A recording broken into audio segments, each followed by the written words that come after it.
Assalamualaikum warahmatullahi wabarakatuh. Innal hamdalillah nahmaduhu wa nasta'inuhu wa nastaghfiruh wa na'udzu billahi min shururi anfusina wa sayyiati a'malina. May yahdihillahu fahuwal muhtadi wa may yudlil falan tajida lahu waliyyan mursyida. Asyhadu an la ilaha illallah wahdahu la syarika lah wa asyhadu anna Muhammadan abduhu wa rasuluhu la nabiyya wa la rasula ba'da. Allahumma salli wa sallim ala nabiyyina Muhammadin wa ala alihi wa ashabihi wa man tabi'ahum bi ihsanin ila yaumiddin. Wa ba'd. Ikhwani rahimani wa rahimakumullah. Alhamdulillah, kita lanjutkan hadis yang ke-919. Hadis ini sahih riwayat Imam Al-Hakim an Anas bin Malik radhiyallahu anhu qala Rasulullah sallallahu alaihi wasallam al-akhillau salasah fa amma khalilun fayaqul ana ma'ak hatta ta'tiya babal malik thumma arji'u wa atrukuk fadhalika ahluka wa ashiratuk yushayyi'unak hatta ta'tiya qabrak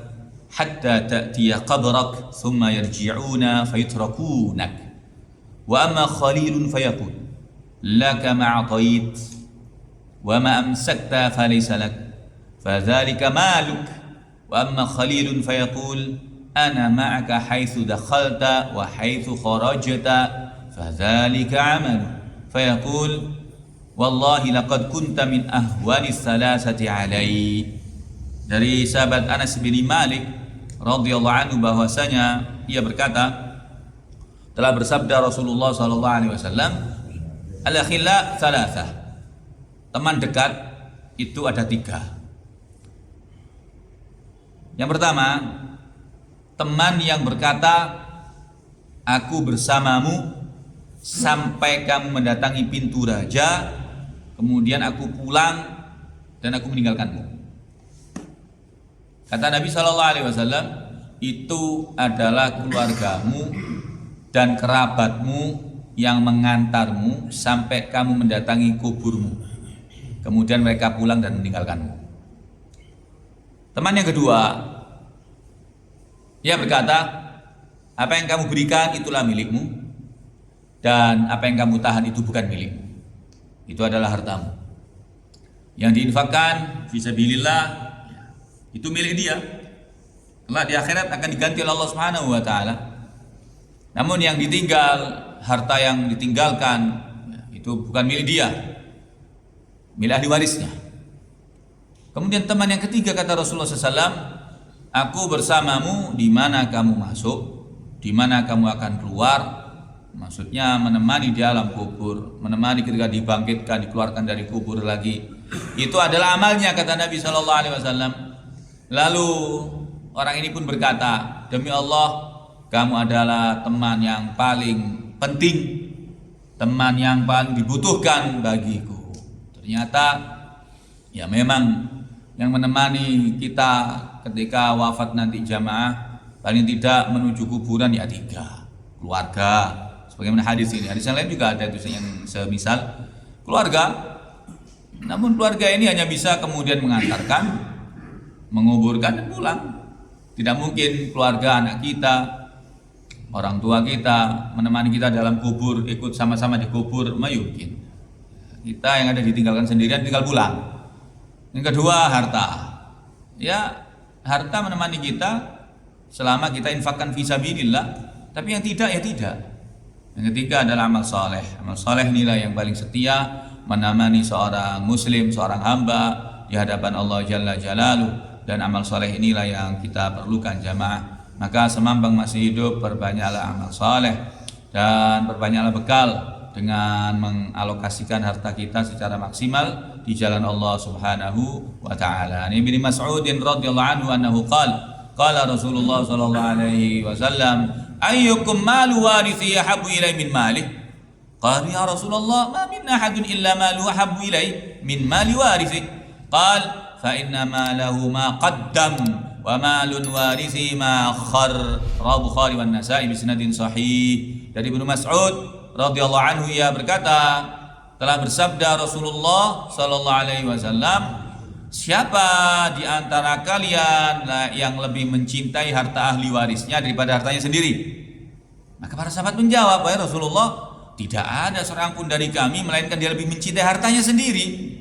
Maka beliau pun bersabda, sesungguhnya hartanya adalah yang diberikan, sedangkan harta ahli warisnya adalah apa yang dia tahan. Harta yang ia berikan, yang ia keluarkan di jalan Allah, yang ia gunakan untuk menafkahi keluarganya, yang digunakan untuk sedekah, berinfak dan sebagainya, maka itu adalah hartanya, harta yang dia miliki. Kemudian harta yang ia tahan adalah harta ahli warisnya. Jamaah rahimani wa rahimakumullah. Kadang-kadang kita ini terlena dengan dunia seolah-olah kita memiliki umur yang masih panjang. Bayangkan ada seseorang yang kemudian meninggalkan harta yang banyak, dia belum bersempat berbuat yang banyak dengan hartanya, kemudian dia meninggal. Alangkah berat hisabnya itu. Telah kita sampaikan kepada antum bahwa orang yang meninggalkan dunia ini dalam keadaan tidak memiliki harta, itu hisabnya ringan. Kata Nabi, orang miskin yang beriman itu yang paling terakhir masuk surga, dengan jarak orang kaya yang beriman yang pertama itu selisihnya 500 tahun jamaah. Nanti bayangin itu, orang miskin sama-sama sudah masuk surga 500 tahun di surga, baru ada jubul golongan orang-orang kaya yang awal selisihnya berapa? 500 tahun. Karena apa? Hisabnya jamaah, berat hisab. Kita telah bacakan kepada antum hadis-hadis bagaimana Allah secara detail menanyai tentang harta kita itu kelak. Maka sering kita menyampaikan betapa Rasulullah SAW mengatakan kepada Abdurrahman bin Auf, kau akan melewati sirat itu dengan cara merangkak. Sahabat Abdurrahman bin Auf radhiyallahu anhu yang telah banyak berbuat untuk agama Allah, banyak menyokong dakwah Nabi. Setelah diucapkan begitu, tambah maning Abdurrahman bin Auf, tambah totalitas. Nah, Nabi gitu mengatakan, kamu akan melewati sirat ya Abdurrahman, kamu dengan cara merangkak. Sementara orang lewat sirat itu kata Nabi ada yang seperti barq, seperti kilat, ada yang seperti kendaraan tercepat, ada yang seperti orang berlari. Yang dikatakan seperti orang berangkat, lambat sekali. Ini maksudnya kasih sayang Nabi untuk menegur sahabat beliau yang mulia Abdurrahman bin Auf, termasuk sahabat yang al-ashir mubasyirina bil jannah, 10 sahabat awal yang dikabarkan pasti masuk surga. Namun Nabi secara halus menyindir semacam itu, artinya agar lebih giat lagi untuk beramal, berinfak, karena hartanya begitu banyaknya. Jadi masih banyak di antara umat Islam ini mati meninggalkan harta miliaran, ya, dia yang ditanya belum tentu selamat, yang menikmati ahli warisnya. Ini yang enggak zen. Maka orang yang cerdas itu disiapkan semua. Kita harus kaya, nah orang muslim harus kaya. Namun kekayaan itu gunakan secara maksimal untuk kemudian menolong agama Allah. Sebagaimana yang kita ceritakan sama antum, sering kita ceritakan agar kita mendapatkan ibroh. Termasuk Syekh Sulaiman Ar-Rajahi, Ustaz Nadir pasti paham betul itu. Dia mengasas punya yayasan yang luar biasa, filantropi ya, untuk amal soleh. Yang anak sampaikan pada antum setiap tahunnya itu dia menghajikan 1.000 orang. Bayangkan 1.000 orang. Kalau mamlaka kerajaan 10.000 orang. Ya, ini 1.000 orang sendiri itu seluruh dunia. Karena sempat sampaikan pada antum hadza min fadlillahi alaina. Kita orang kecipratan. Dari yayasan beliau kita orang dapat undangan haji dari muasasahnya beliau. 1.000 orang jamaah Indonesia paling akeh kuota ya. Berapa? 200 berapa itu? Itu setiap tahun, belum lagi kebun kurmanya yang digratiskan setiap Ramadan itu. Selama Ramadan berapa ribu ton kurma itu dibagikan jamaah. Jadi dia perlu punya masjid yang terbesar ketiga di Arab Saudi. Ya, Anda baca artikelnya begitu. Wallahu alam kebenarannya, Masjid Khadijah atau apa namanya. Dan beliau pernah datang membuat muadzin malu. Karena dia sudah punya muadzin, beliau yang punya masjid, muadzinnya suatu ketika terlambat. Saya Rajahin yang adzan, saya Sulaiman yang adzan. Kata muadzinnya, wallah saya malu dengan beliau yang punya masjid, beliau lebih tua tapi semangat softnya pertama sampai dia yang adzan. Dan waktu meninggal, beliau meninggalkan semua hartanya untuk yayasannya. Dan dia mengatakan, saya ini ketika saya belum punya semua ini, saya punya satu lembar komisi. Begitu saya kembali kepada Allah, saya ingin hanya membawa satu komisi. Ini bayangin, orang yang takut hisab itu jemaah. Min aina iktasabahu wa fima anfaqahu. Dari mana dapat harta itu dan dilemparkan kemana, ditanya sama Allah. Tekon dientuke bener apa ndak, terus digawe apa itu ditanya sama Allah SWT. Detail sekali jemaah. Oleh karenanya kita harus cerdas, ini harus mengoptimalkan. Sama kita orang pernah cerita sama antum, warga Malang itu kita pernah cerita, nah, disebutkan hanya punya toko kelontong jemaah. Ketika ada seorang ustadz ya kayak gini nih, kajian gini nih. Ya. Setelah selesai sholat katanya ustadz ini ngomong, jamaah doakan saya membangun ma'had. Ya, nanti di ma'had ini saya konsep ada masjidnya. Proposalnya sudah saya buat. Alhamdulillah saya dapat tanah hadiah dia. Dapat hadiah tanah dari familinya, dari kerabatnya. 8.000 meter atau apa. Kemudian ya tinggal membangunnya, doakan jamaah. Setelah bubar semua jamaah, orang tidak pulang nyedek nang ustadz. Kira-kira perlu berapa itu? Ya banyak, bangun ma'had banyak. Nggak, untuk awal planningnya Ustadz kira-kira perlu biaya berapa? Ya sekitar 2M, Ustadz 2M-nya dari saya. Banyak, orang ijek 2M-nya dari saya. Ya kaget Ustadz, ya iya, Masya Allah, antum ini cuma 2M bukan nilai sedikit.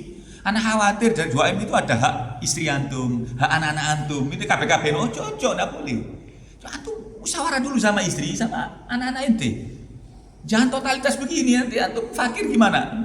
Gitu saja, tanya sama istri dan anak-anaknya. Sudah besoknya kalau saya tidak salah ceritanya ini, datang ke rumahnya Ustadz lengkap dan keluarganya, nah, istrinya, anaknya. Ustadz ini kami datang semuanya sepakat, kami ikhlas berikan 2 miliar itu, jangan khawatir kami masih ada. 2 miliar sama langsung. Ini berapa tahun yang lalu? 12 tahun yang lalu. Lama, sudah lama ceritanya. Ya. Subhanallah. Setelah selesai pembangunan digarap, masih dikontrol sama orang ini. Ternyata ada kekurangan dana. Waktu itu katanya untuk urusan air, pengeboran air untuk tempat wudhu masih belum berfungsi, yang memerlukan dana 500 juta. Nah, Mbak Manik 500 juta jemaah. Akhir Ustaz gak kuat takon ya, apa sih Pak? Sampean ini opo maksudnya? Sampean ini langka loh, maksudnya sampean ini langka orang seperti sampean ini. Sampean ini usaha apa? Misalnya tahu sudah ma'ruf orang itu punya toko kelontong jemaah. Ya, toko cilik di pasar. Ya bukan pejabat, ya bukan menteri, bukan orang yang punya tambang, bukan orang yang punya Pertamina, apa punya pom bensin apa, tidak ada. Bukan yang punya emas, perusahaan emas, toko emas, bukan. Toko lontong jual bahan-bahan pokok, beras, lengo, endok, segitu-gitu. Ikhwani rahimahumullah. Kemudian dia mengatakan, ya Ustadz, saya ini dari kecil termotivasi dengan kisahnya Amirul Mukminin Umar bin Khattab radhiyallahu anhu yang menginfakkan separuh hartanya. Dan saya berniat agar nanti kalau saya sudah punya kemampuan, saya akan berinfak separuh harta saya. Berarti separuh ini jemaah 2,5 miliar, berarti hartanya 5M. Orang punya cuma 5M, cuma ya salam 5M diinfakkan 2,5M. Kalau sampai ente dua harta total 1 juta, ente infak mau 50 wani ya. Pikir-pikir jemaah. Wani apa? Antum punya uang 1M, infak 0,5M. Wahnia. Orang ini berani. Ini berani. Kalau meniru Abu Bakar tidak sanggup Ustaz. Tidak sanggup. Tidak sanggup. Umar aja tidak sanggup, apalagi generasi kita. Yang menyisakan hanya Allah dan Rasulnya. Semua dikurankan untuk menyokong kebaikan-kebaikan. Baik, semoga ini menginspirasi. Dan jangan takut, Allah pasti akan mengganti. Anfik, unfik, alaih. Berinfaklah, aku akan berinfak untukmu, kata Allah Subhanahu wa taala dalam hadis qudsi dengan sanad yang sahih. Barakallahu fikum wa lafu minkum. Jazakumullahu khair. Kafaratul majlis. Subhanakallahumma bihamdika asyhadu an la ilaha illa anta astaghfiruka wa atubu ilaik. Assalamualaikum warahmatullahi wabarakatuh.